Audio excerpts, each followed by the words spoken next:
بینەرانی عزیز لە هەرکوێکن سڵاوی ئەمەتان لێبێ و ئەم کاتتان باش. ئێواری سلێمانیتان پێشکەشەکان بە میوانداری زۆر بەڕێز کاک کارزان سەلام کە بەڕێزیان بەرپرسی ئۆفیسی هەڵەبجەی دەستگای خێرخوازی بارزانین. قسە و باسەکەین لەسەر کار و چالاکیەکان لە ساڵیادی 16 ساڵەی دامەزراندنی ڕێکخراوی دەستگای خێرخوازی بارزانی. کاک کارزان بەخێر بێ. زۆر سپاس. پێم خۆشە سڵای خۆ بگەیەنی سەرەتا. زۆر سپاس بۆ تەلەڤیزیۆنی سلێمانی بۆ بەرنامەی ئێوارانی سلێمانی لە یاد 16مین ساڵیادی دامەزراندنی دەستگای خێرخوازی بارزانی پیرۆزبایی لە تەواوی خەڵکی کوردستان دەکەم و پیرۆزبایی لە تەواوی ئەندامانی و ڕێکخراوەکەم کە لە ماوەی 16 ساڵی ڕابردوودا توانیویانە لە تەواوی کوردستان و لە دەرەوەی کوردستانیش توانیویانە خزمەتێکی بەرچاو بە خەڵکی کوردستان کەن لەو بوارانەی کە ڕێکخراوەکە مەجالی تێدا هەیە توانیویانە خزمەتێکی بەرچاو و دیار بە خەڵکی کوردستان بگەێنن پیرۆزبایی لە تەواوی ئەندامان و بەرپرس و ئەندامانی بۆردەکان و خۆبەخشەکانی و ڕێکخراوە ڕێزاکەم. زۆر باش، ئێمەش هیوای سەرکەوتن و کۆڵنەداتان بۆ ئەخوازین ئینشەڵا سەرکەوتوم کە کارزان سەرەتا پێش دەستپێکردنی بەرنامەکە ڤیدیۆکی کورتمانەیە بە بیبینی پێکەوە ئەگەڕێنەوە وڵاتە. 16 ساڵ پێش ئێستا لەسەر فەرمانی جەنابی سەرۆک بارزانی دەستگای خێرخوازی بارزانی دامەزراوە. ئاماژ لە دامەزراندنی و دەستگایە خزمەتکردنی خەڵک و کەسانی خاوەن پێداویستی و ئەو کەسانن کە پێویستیان بە هاوکاری هەیە لە هەر کون و خوشبنێکی جیهانا بن. کارمەندانی دەستگای خێرخوازی بارزانی خۆیان بە خزمەتکاری خەڵک دەزانن و هەروەها کار بەوە دەکەن هاوکاری بگەێنن بە هەموو ئەو کەسانەی کە پێویستیان بە هاوکاری هەیە و وەکو دەستگایەکی مرۆیی پاڵپشتی خەڵکی هەژار و کەم دەرامەت دەکەین.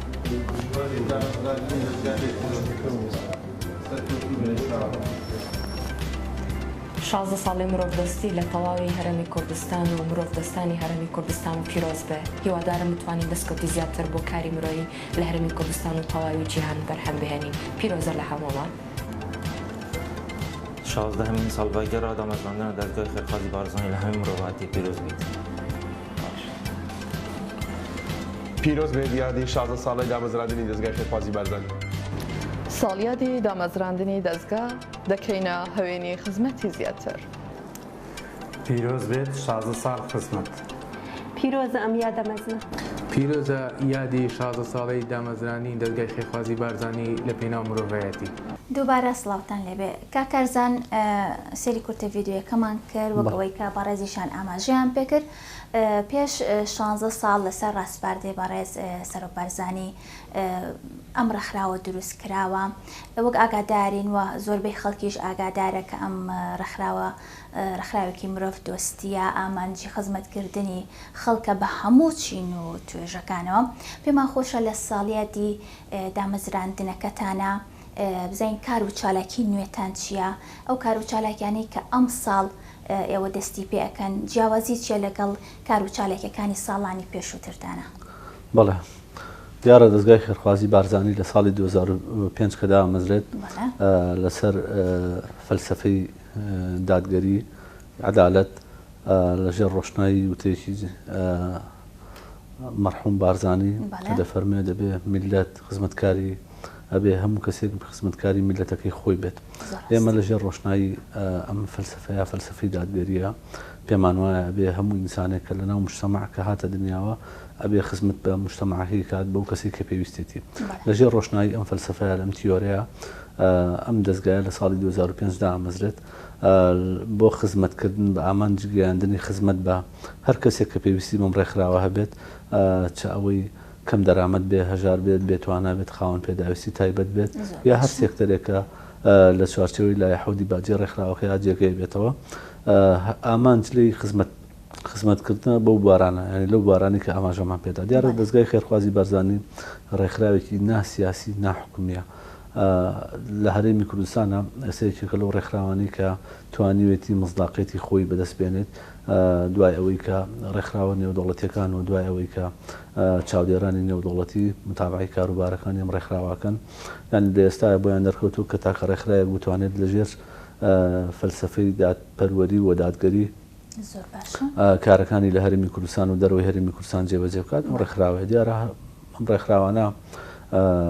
لە دەرەوەی کوردستان یا ڕێکخراوە بیانیەکان یا با بڵێم ڕوونتر ڕێکخراوی با بڵێ ئەنجومەنی لە ساڵی 2016 نەتەوە یەکگرتوەکان لە کۆبوونەوەی ئەنجومەنی کاریگەڕی خۆی لە 4 نیسانی 2016 ینی ئەم ڕێکخراوە و ڕاوێژکاری ئەنجومەنی ئەناسێنێت وەکو بەیەکێک لە ئەندامەکانی خۆی دەزانێت ئەمە مزداقەتێکی زۆر گەورەیە و لە ساڵی 2010 بە نوێنەری سفێر دەستنیشانەکرێت دیارە کتێبی سفێر یەکێکە لەو کتێبانی کە بە بنەمای کاری مرۆیی لە جیهانە داهێنێت ئەمە سیقەیەکی زۆر گەورەیە ئەم ڕێکخراوە توانیوێتی دەماوەی چەند ساڵی ڕابردووە لە کارکردن بەدەستی بێنن دیارە بێجگە لە ناساندنی ئەم ڕێکخراوە لە ڕێکخراوە نێودەوڵەتیەکان یان با بڵێم دۆنەرە نێودەوڵەتیەکان ئەوانەی کە هاوکاری خەڵکی کەم دەرامەت وەژارەکەن لە ڕێگەی ڕێکخراوەکانەوە ڕەنگە تێستی گەوریان کرد بەڵام دەستگای خێرخوازی بەرزانی توانیوێتی ئامانجی حەقیقی بەدەست بێنێت بۆ ڕێکخراوەکان و بێتە جێگە و متمانی خەڵکی کوردستان ئەوانەی کە پێویستیان بە هاوکاری ئەم ڕێکخراوە هەیە. زۆر باشە دەستان خۆش بێ کارزان بەس لەوت کرد کە ئێوە پرۆژەکەتان لە چەند سێکتەرێکی گرنگە پێم خۆشە زیاتر باز لە سێکتەرەکان بکەیت و ئەگەر بە داتا لات بێ یاخود بە تهدیدی لات بێ بزین چەند کەس لای ئێوە ئەتوانێت سوود لە خزمەت گوزاریەکانتان وەرگێەوە مەرجی ئەوەش چییە کە ئەو کەسانی کە بتوانێت سوود لە کار و چالاکیەکانی ئێوە وەربگرێت؟ بەڵێ دیارە هەرێمی کوردستان لە ساڵانی ڕابردووە بە قەیرانێکی ئابووری و داراییە تێپەڕێ ئێمە ئەم ڕێکخراوە پێویستی بەشێک لەو خەڵکانەی کە پێویستیان پێی بۆ دابینی کردووە توان بڵێم لەسەر 1 ملیۆن هاوڵاتی لە هەرێمی کوردستان سوودمەند بۆ لە کارەکانی ئەم ڕێکخراوە جا ئەوانەی کە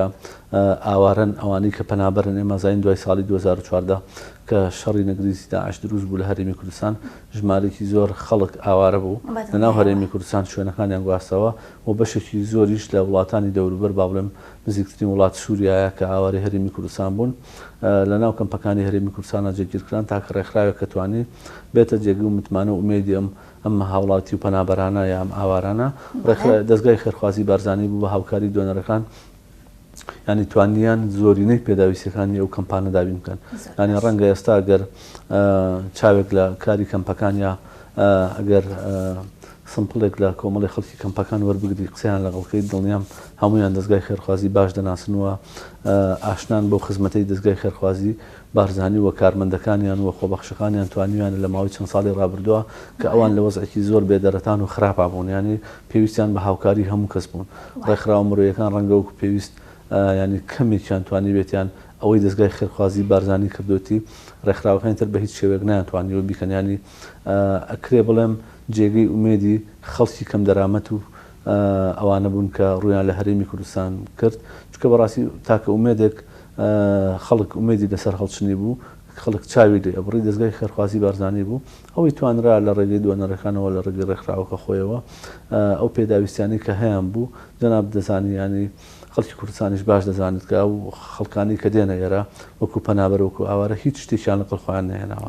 یانی هیچ شتێکیان خاوەنی هیچ نین بێجگە لە ڕۆحی خۆیان و جەستەی خۆیان ینی هیچ شتێکی تریان لەگەڵ خۆیان نهێناوە بەڵام بینیت ماوەی 5-6 ساڵ کە لێرە ماونەتەوە بە ئێستا کە ئێمە قسەی دەکەین نزیکەی 6 بۆ 7 ساڵە ئەو ئاوارە و پەنابەرانە لە هەرێمی کوردستان زۆر ئاسوودەن ینی لە کەمپەکان لە سەرەتای هاتنیانەوە تا ئێستا بەردەوامی بەڵێ دەستگای خێرخوازی بارزانی توانیوتی لە سەرەتای هاتنیانەوە تا ئێستا بەشێکی زۆری پێداویستەکانیان دابین بکات و لەگەڵ ئەوەشدانەی هێشتۆ بە هیچ شێوەیە لە پرۆسی خوێندن دوا بکەون و توانیوێتی پێداویستە تەندروستیەکانیان کەفتی تەندروستی ئەمەزانین لە پێویستی هەموو تاکێکە ینی پێویستی هەموو ترە دوایی بۆ بەس پێم خۆشە بزانم ئاوارەکان لە ڕووی دابینکردنی پێداویستەکانەوە ئێوە چ شتێکتان بە تایبەت بۆ دانیان پێداویستەکان زیاتر خۆی لە چی ئابینێتەوە پێش هەموو شتێک مەسکەنیان بۆ دابین کراوە ینی مەسکەن و شوێنی مانەوە شوێنی شجێبوون لە هەموو شتێک گرنگترە چکار کەسێک کاتچێتە شوێنەکەەوە پێش هەموو شتێک پێویستی بەوەی مەسکەنێک و شوێنێکی بێتیا دابنیشوتی بمێنێتەوە دوای ئەو پێداویستی سەرەتاییەکان دەست پێکات پێداویستی تەندروستی پێداویستی ئەو کارەبا پێداویستی خۆراک ینی ئەمانە هەمویان بۆ دابین کراوە ئێمە ئەتوان بڵێم بەشێکی زۆری ئەوانەی کە لە کەمپەکان ماونەتەوە وەکو هەوڵاتی ئاسایی لە کوردستانە کە چەند ساڵەوە خەڵکی کوردستانە و تیا لە کوردستانە ئاژی و خاوەنی خانووی خۆەتی ڕەنگە بڵێم بە دەرەجەیە کەمتر ینی ئەوان توانیویانە پێداویستەکان خۆیان بەدەست بێنن ینی دەستگا توانیوێتی ینی زۆر جار لە هەندێک پرۆسەوە لە هەندێک سێکتەر و مەجاالە وەکو هەوڵاتی کوردستان بە زیادیشەوە پێداویستەکانیان بۆ دابین کراوە. زۆر باشە باسێکی ئەوشم بۆ بکەی کە هاوکاری بۆ کەم ئەندامان وەک ئاگادارین کە کۆمەڵێک لە کەم ئەندامان موچەیەکی سابتیان هەیە لەلایەن حکوومەتەوە ئێوە نابێت بە کێشەیەک بۆ ئێوە هەر یارمەتیەکان پێ ئەگەیەنن. دیارە لە هەرێمی کوردستان ئێمە کەمەندامانەیە کە شەریحەیەکی گرنگی ناو کۆمەڵگان خاوەن پێداویستی تایبەتێکن لەو شەریحانەی کە پێویستە خزمەت بکرێن ینی ئەرکی هەموو کەسێکە خزمەتیان کە حکوومەت بەبێ خزمەتیان کە سەرمایه‌دارەکان ئەوانەی کە خاوەندا هاتن پێویستە هەریەک لای خۆیەوە ڕەچاوی خزمەتکردنی کە ئەگەر موچەشی هەبێ لای ئێوە هەر ئەتوانێت ئەو کاری بکرێنێک ئەوەی بڵێن ئەگەری کەسێک موچەیەکی هەبێ لای ئێوە زۆر جار هەر کەسێک خاوەن پێداویستی تایبەت پێداویستەکانیان جیاوازە هەریەک شتێکی پێویستە بۆ نمونە ئەوەی کە لە هەمووی گرنگتر پرۆژەی ویلچێرەوەی عەرەبانەی کەمەندامان دەستگای خێرخوازی بارزانی توانیوێتی بە نسبەتێکی زۆر بە ڕێژەیەکی زۆر ئەم ویلچێرانە ئەم عەرەبانانە بۆ کەسانە دابین کات کە پێویستیان پێێتی چکەوە لە ئەوکۆڵە پێویستی ڕۆژانەیانە لە باتی هەموو شتێکەوەن بەکاری دەهێنن بۆیە دەستگای خێرخوازی بارزانی ینی شەریحەیەکی گرنگی کۆمەڵگای لەبیر نەکردەوە کە خاوەن پێداویستی تایبەتن و توانیوێتی بەپێی توانە ینی خۆ ناکرێت ڕێکخراوێکی ناحکومی ناسیاسی ناتوانێت تەواوی پێداویستەکانی هیچ شەریحەیەک دابین کە بەڵام بەپێی توانە بەپێی ئەو ئیمکانەتی کە هەیەەوە بەپێی ئیمکانەتی کە دۆنەرەکان بۆی دابینەکەن توانیوێتی بە شێوەیەکی یەکسان مامەڵە لەگەڵ هەموو کەمەندامان یا خاوەن پێداویستەکانی کوردستان بکات و ئەوانەی ئاوارن ئەوانەی پەنابەرن ئەوانەی مقیمی کوردستان ئەوانەی خەڵکی کوردستانن توانیوێتی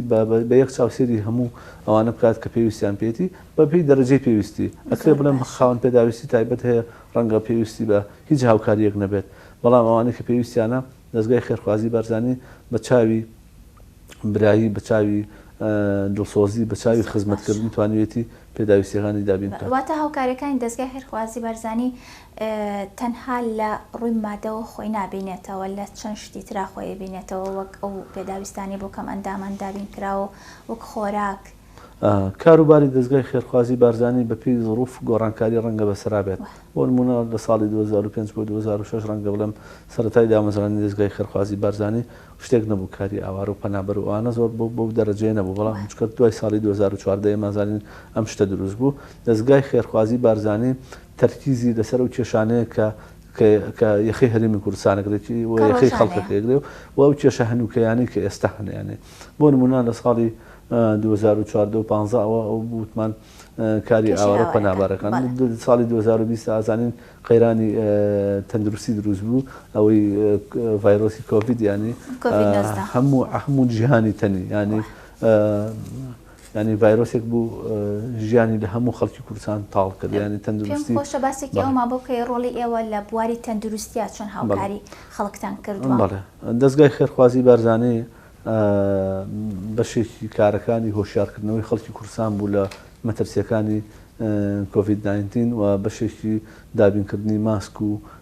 ئەو موادانە بوو کە پێویستە بۆ هاوڵاتی خۆی بپارێزێدیانی بەشێکی زۆری ماسک لە کوردستان دابینکرا بە ساڵی 2020 ئێمەزانین ئەم قەیرانی کەرەنتینە و کۆرۆنا کە دروست بوو خەڵکێکی زۆر بەڕاستی نەیانەتوانی لەگەڵەوەشا قەیرانی موچە بوو ینی قەیرانی دارایش بوو لە هەرێمی کوردستان ساڵێکی زۆر بە زەحمەت تێپەڕی بۆ خەڵکی کوردستان دەستگای خێرخوازی بارزانی توانی دەستنیشانی خێزانە هەژارەکان و خێزانە کەم دەرامەتەکان بکات بێجگە لە ئاوارە و پەنابەرەکان ئەو خێزانانی کە لە هەرێمی کوردستان ناتوانن بژێوی ڕۆژانیان دابینکەن ئەم دەستگایە توانین لە ڕێگەی باستێلی خۆراکەوە زیاتر لە 500 بۆ 600 هزار باستێلی خۆراکی بۆ خێزانەکان دابین کرد. کارێکی قورس نەبوو لەو کاتەیە کارنتین بوو ئێوە هەڵە نەبم ژماری تەلەفۆنتان دانابوو بۆ ئەو کەسانی کە پێویستیان بە خۆراک و پێداویستیە ئەتان گەیانە بە کارێکی بە زەحمەت بوو چکە منعی هاتوچۆ بوو یانی نەئەکرا ئینسان بە شێوەی طەبیعی هاتوچۆ بکات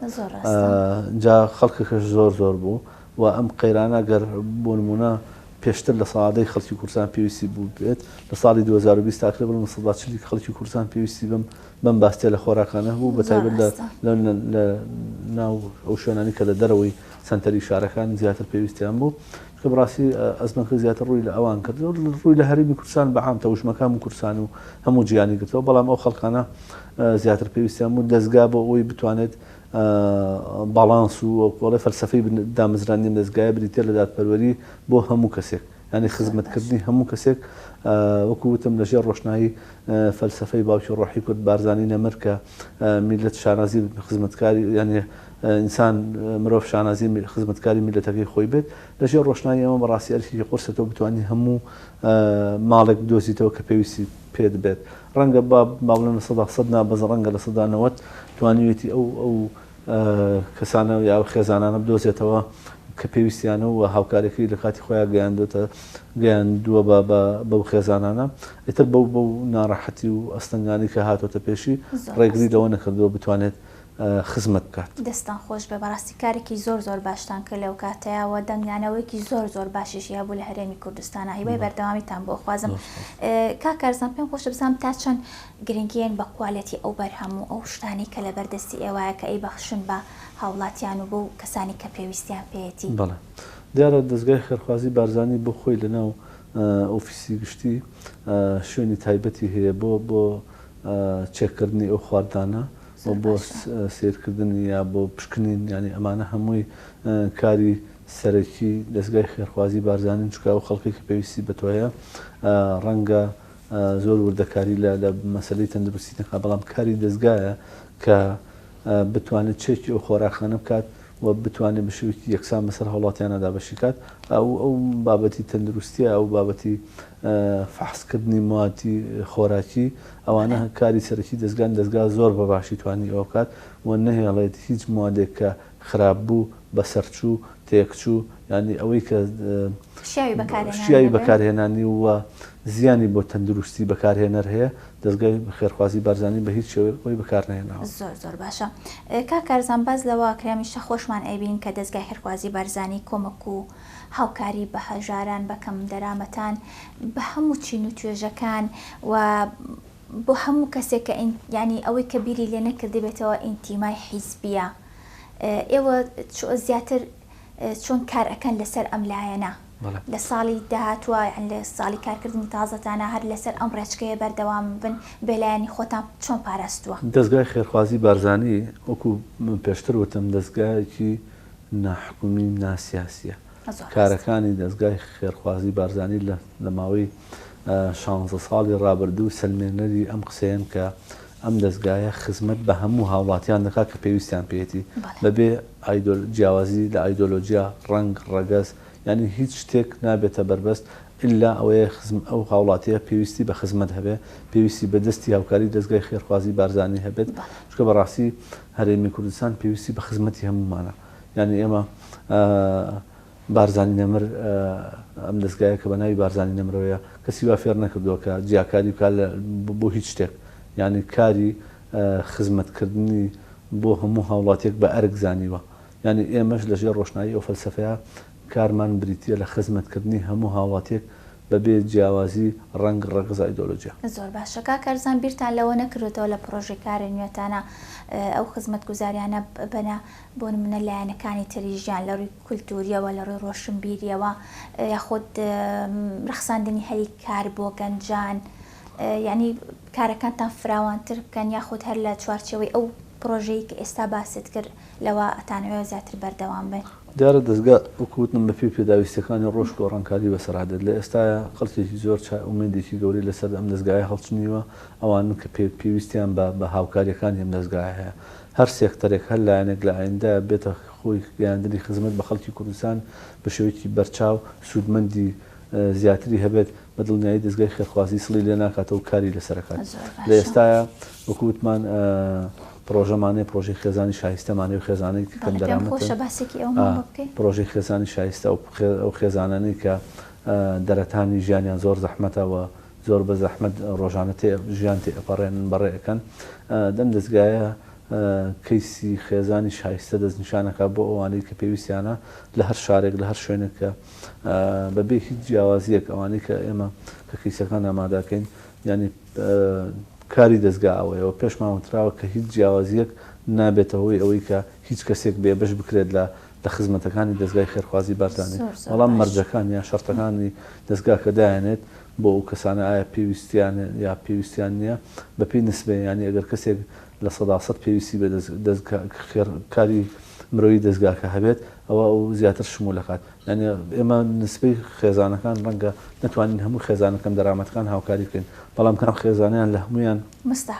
مستحقترە وە شیاوترە بۆی خزمەت بکرێت ئێمە لەوە دەست پێکەین بەبێ هیچ جیاوازی زۆر باش ئەی هەلی کارتان نەڕەخساندووە بۆ گەنجان بەتەمانین دیارە لە ڕێگەی ئێوە هەلی کار بەڕاستێت جەناب تو هەموو خەڵکی کوردستان دەزانن کە هەلی کار لە ڕێگەی پرۆژەی سیسماریەوە دروست دەبێت دەستگای خێرخوازی بەرزانی ڕەنگە لە هەنگاوی ئاینداوە پلانی ئایندە نێکس پلانەوە بێکە پرۆژەی سیسماری گەورە لە هەرێمی کوردستانە دروستکە ڕەنگە لە ئایندە نێتیەوەی هەبێ بەڵام لە ئێستاەوە کوتم کارەکانی لە چوارچێوەی کاری خزمەتکردنی مرۆیی و لە چوارچێوەی کاری خێرخوازی گوێهاندنی هاوکاری ڕەنگە لەم مەجالەیە بە شێوکی زەحمەتیانی ناکرێت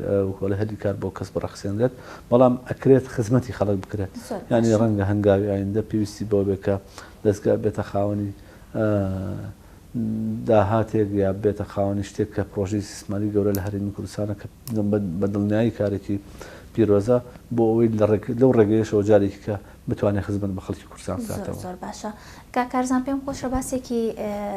پرۆژەی ئازیزانیش بکەیت ئەو پرۆژەیە بزین چەند مناڵ چەند ئازیز لە خۆ دەگرێت دیارە لە هەرێمی کوردستان یەکێک لە بەشەگرنگەکانی دەستگای خێرخوازی بارزانی پرۆژەی ئازیزانە لە هەرێمی کوردستانە ئەم ڕێکخراوە بەبێ جیاوازی هەستاوە بە دابینکردنی لە ڕێگەی دۆنەرەکانی خۆی لە وڵاتی کوێیت و لە وڵاتی ئیمارات و لە قەتەر و ئەوانە توانیوێتی چەند بێسەرپەرشتێک یا چەند ئازیزێک دابین بکات بەپێی ئەوەی کە دۆنەرەکان هەیەی زیاد لە 1500 ئازیز لە هەرێمی کوردستانە توانیویانە لەم دەستگایە سوودمەند بن و ئەم دەستگایە بە ئامانەتەوە توانیوێتی ئەرکی دۆنەرەکانی لێرە جێبەجێ بکات و خزمەتی ئەو ئازیزانە بکات و ڕەنگە یەکێک لەوانەی کە تەطویری زیاتری پێ بدرێت وە بە شێوەیەکی فراوانتر کاری تێدا بکات ئەم پرۆژەیە ئەم سێکتەرەیە چکە شەریحەیەکی گرنگی کوردستان ئەو ئازیزانن لەبەرەوەی جەناب دەزانی هەرێمی کوردستان لە دوای ساڵی 1990ەوە بە چەند نێکات تێپەڕیوە بە چەند قۆناغێکی سەختا تێپەڕیوە کە بۆتەوەی ئەوەی کە کۆمەڵێک خەڵکی کوردستان کۆمەڵێک لە خەڵکی کوردستان بە هەر هۆکارێک بە شەهید بوون و مناڵەکانیان لە دوای خۆیان بەجێما و بە تایبەت لەم شەڕانەی ئاخیر کە شەڕی داعش بوو کۆمەڵێک خەڵکی زۆر شەهید بوون دەستگای خێرخوازی بارزانی بەپێ ئیمکانێت و توانای خۆی و بپێەوەی کە دۆنەرەکان بۆی دەکەن توانیوێتی بەشێکی زۆری و خێزانانە ئەو ئازیزانە کە پێویستیان پێێتی هاوکاریان بکات و هاوکاریەکان لە کاتی خۆیان وەرگرتووە واتە ئەبێت زیاتر مناڵی شەهید بن یاخۆ مناڵی هەتی و مناڵی هەتی و ینی مناڵی ئەوانەی کە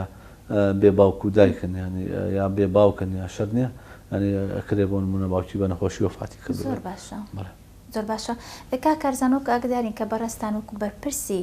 ئۆفیسی هەڵبژێری دەستگای خێرخوازی بەرزانی ئەمڕۆ تۆ لای ئێمە میوان پێم خۆشە بزانم کار و چالاکیەکانتان لەم ماوەیە لە سنووری پارێزگای هەڵبجە چۆن ئەڕوا چیتان کردووە بەمان باس بکەیت. دیارە میتۆدی کاری دەستگا لە هەموو کوردستانە تقریبان لەسەر یەک ئاڕاستەیە لە کوردستان ئێمە ئاخر پرۆژەکە کردمان پرۆژەی قوربانی بوو و لە ئێستاە پرۆژەی دەستنیشانکردنی خێزانی شایستەمان هەیە بۆ ئەو خێزانانی کە پێویستیان بە هاوکاریەکانی دەستگای خێرخوازی بارزانی هەیە چ ئەوەی کە نەخۆشی هەیە ئەوەی زۆر بێتوانایە ئەوەی کە حاڵەتەکەی یاسارە ینی کەم دەرامەتە بە معنای کە لیمە پێویستی بۆیە دەستگا هاوکاری بکات یا هیچ داهاتێک یا کەمترین سەرچاوی داهاتی یا هیچ سەرچاوێکی داهاتی نییە ئێمە لە ئێستاە پرۆژەکەمان پرۆژەی دەستنیشانکردنی خێزانی شایستەیە و لە ئێستا کار لەسەرەوە دەکەین. باش وەکە ئاگادارین ماوەیەکی کەمە جژنی قوربانی پیرۆز تەواو بووە بە پێم خۆشەکە بەسێکی ئەو پرۆژەی مامۆکەی کە لە جژنا بەڕێوەتان بردبوو. دیارە پرۆژەی قوربانی لە هەرێم هەموو هەرێمی کوردستانە دابینکردنی گۆشتی قوربانی بوو لە هەموو هەرێمی کوردستان دیارە گۆشتی قوربانی هەموو کەس ئەتوانێت وەری بگرێت. ئەم پرۆژێش لە هەڵەبجە جێبەجێکرا خۆشبەختانە توانیمان 1 تەن گۆشت بە شێوەیەکی ینی بەڕەچاوکردنی بنەماکانی کارکردن دەستگای خێرخوازی بارزانی وە لە ژێرە و فەلسەفەی کە ئێمە پێشتر باسمان کرد توانیمان ئەو خێزانانی کە پێویستیان پێێتی گۆشتی قوربانی بۆ خێزانان دابین بکەین لەگەڵەوەشە حاڵەتە دینی قشمان ڕەچاو کردەوە کە زۆرێک دەخێ هەموو خێزانێک ئەتوانێت گۆشتی قوربانی وەربگرێت چکە گۆشتی قوربانی ناوی پرۆژەکە ئەوەیە متوانیمان ڕەچاوی ئەوە بکەین کە بیگەینە خەڵکی شایستە و شیاو. باشە وەک ئاگادارین کە شاری هەڵەبجە وەکو ناسنامەی کوردستانە بە حکمی ئەوەی کە کیمیاباران کراوە و زۆر ڕەحامەتیش بەسەر هات و کارکردن لە شاری هەڵەبجە تا چەند توانیوتانە کات کارەکانتان ڕاپەڕێنن و ئەو ئاستەنگیانە چی بوون کە هاتوونەتە بەردەم ئێوە لە کارەکانتانە؟ خۆشبەختانە کاروبارەکانی دەستگای خێرخوازی بارزانی لە قۆناغێکایە توانمرم لە لیڤڵێکایە زۆرینەی خەڵکی هەڵەبجە ئەزانن کە ئەم دەستگایە مەهامی خزمەتکردنە بە خەڵکی هەڵەبجە مەهامی گەیاندنی هاوکاریە بۆ خەڵکی هەڵەبجە بەشێکی زۆری خەڵک بە خۆشحاڵیەوە بوویە مایی دەستخۆشی لە دەستگای خێرخوازی بارزانی کە توانیان ئۆفیسی خۆیان لە هەڵەبجە بکەنەوە و دڵنیا بوون خەڵکی هەڵەبجە کە مەبەست لە دەکردنەوەی ئۆفیسە گەیاندنی خزمەتە و دڵنیا بوون لەوەی کە بەشێک لە پێداویستەکانی خەڵکی ئەو شارە دابی نەکرێت وەکو جەنابەت باسی هەڵەبجە لەبەرەوەی تایبەتمەندێتی زۆری بەرکردووە زۆرترین قوربانی هەیە دەستگای خێرخوازی بارزانی خۆشبەختانە توانی وەکو پارێزگاکانی تر مامەڵی دەگەڵکات و ئۆفیسی خۆی لەو دەستگایە بکاتەوە ئێمە ئەستەنگێکی ئۆتۆمان بۆ دروست نەبووە سواز بۆ دانیشتوانی هەڵەبجەوە من با بڵێم لایەن لە ئیدارەکانیش توانیان تا حدێکی باش هاوکاریمان بکەن و ڕەنگە لە ئایندەیەکی باشترە قۆناغی کارکردنی ئەمە زۆر باشتر بەڕەو پێش بچێت و بە هیوای ئەوەی بتوانین خزمەتکاری خەڵکی هەڵەبجە بین و خزمەتکاری خەڵکی کوردستان بین بۆ ئەوەی چکە خەڵکی کوردستان زۆری کردووە زۆر ماندووە ینی خەڵکی کوردستان شایستەی خزمەتی باشترە شایستەی هاوکاری باشترە ئەو خێزانانی کە کەم دەرامەتن ڕەنگە بە هەرێک لەو خێزانە بۆی کارەساتێکەوە کە بەسەر کوردستان هاتووە ئەو لی قەوماوێتە یا بوو بێتە هۆی مای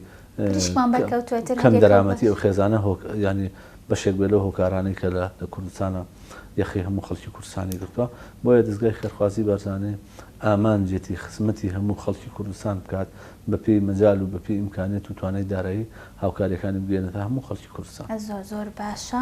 کاکارزان من شتێکی ئەوتۆم نەماوە ئەگەر بەڕێستان حەز بکەن شتێک ئاماژەی پێبەن. من دەستخۆشی لە ئێوەی بەڕێز دەکەم ئێمە لە دەستگای خێرخوازی بارزانی ئامانجمان خزمەتکردنا بە هیوای بتوانین وەک چۆن لە 16 ساڵی ڕابردووە ئەم دەستگایە توانیوێتی ناسێنەری کاری مرۆیی بێ و کاری مرۆڤ دۆستی بێ و خزمەتکاری خەڵکی کوردستان بێت و ئێستا گەر کەسێک لە کوردستان لێ قۆمێت تووشی لێ قەومان بێت تووشی کارەسات بێ ڕەنگە تاکە شوێنێک ومێدی لەسەر هەڵچنی بێ وکولایانی ناحکومی و ناسیاسی دەستگای خێرخوازی بارزانی بێت ینی بە ئومێدی ئەوەین جێگەی ئومێدی خەڵک بین ینی تەمەنای ئەوەکەین بتوانین لە جێگەی ئەو ئومێدە بین کە خەڵک لەسەر ئێمە هەڵچنیوە چکە خەڵکی کوردستان و کووتم شانی زۆر لەوە زیاترە زۆر ڕاستە و هەروە بۆ هەمیشە دووبارە پیرۆستان بێ بە هۆی کاری باشتر و ماندوو نەبن ئینشەڵا. زۆر سپاس بۆ بەڕێز کارزان سەلام کە بەڕێزیان بەرپرسی ئۆفیسی هەڵەبجەی دەستگای خێرخوازی بارزانی بوون ئەمڕۆ لای ئێمە میوان بوو قسە و باسمان کە لەسەر کار و چالاکیەکانیان لە یادی 16 ساڵی دامەزراندنی ئەو ڕێکخراوەدا تا بەرنامەیەکی تر هەر شاد بن خواتان لەگەڵ.